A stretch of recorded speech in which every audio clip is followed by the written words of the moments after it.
week, and yesterday I spoke about the importance of police in our activities, our daily life. I come to the floor now to address my colleagues about a piece of legislation I'm putting in.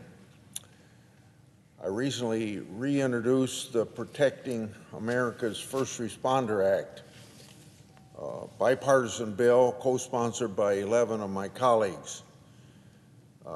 This bill passed the Senate by unanimous consent in the last Congress.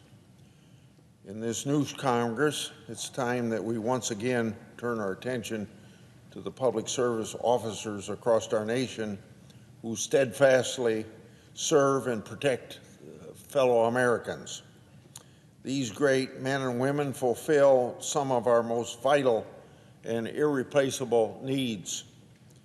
Their duties affect every part of our communities.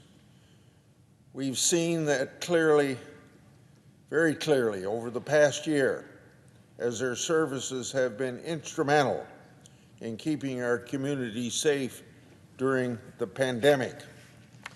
Our firefighters dedicate themselves to braving harrowing fires.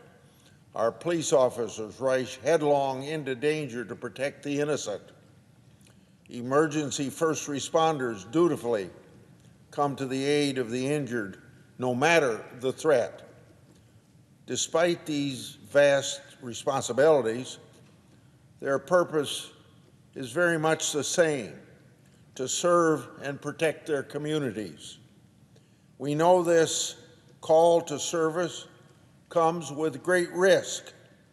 We in Congress will forever be indebted to the Capitol police officers who suffered substantial injuries and even gave their lives on these very grounds. There's no way for us to truly comprehend or repay the sacrifices made by these officers and their loved ones left behind. Yet knowing this, our public safety officers willingly accept the responsibilities of injury and, if need be, lay down their lives to fulfill their duties and their oath. We owe our firefighters, law enforcement, and all of our first responders a great deal, and we don't say thank you enough. They don't hesitate to take action when we need them to, and we must be equally steadfast in coming to their aid by ensuring that those officers disabled or killed in the line of duty, receive what they are due. They must receive what we in Congress first promised now 4.5 decades ago through the law that is called the Public Safety Officers Benefit Program. So the original PSOB program was created in 1976. Yet, since that time, it's been plagued with unclear and out-of-date regulations, forcing families of our fallen heroes to continually suffering through technical interpretations and drawn-out claim processes. This cannot continue.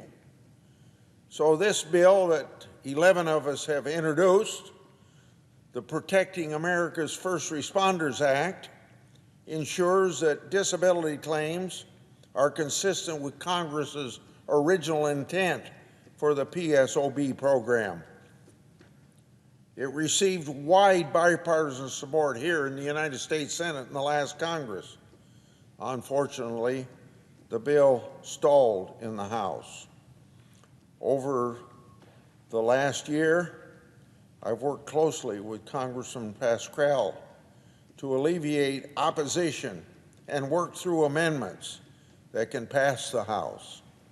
I'm confident that with these changes, it will reach the President's desk very quickly. The 117th Congress has a fresh opportunity to to make this bill law, and there are many waiting for us to do exactly that. I introduced this bill with strong support from organizations including the Fraternal Order of Police, the Federal Law Enforcement Officers Association, and the National Association of Police Organizations.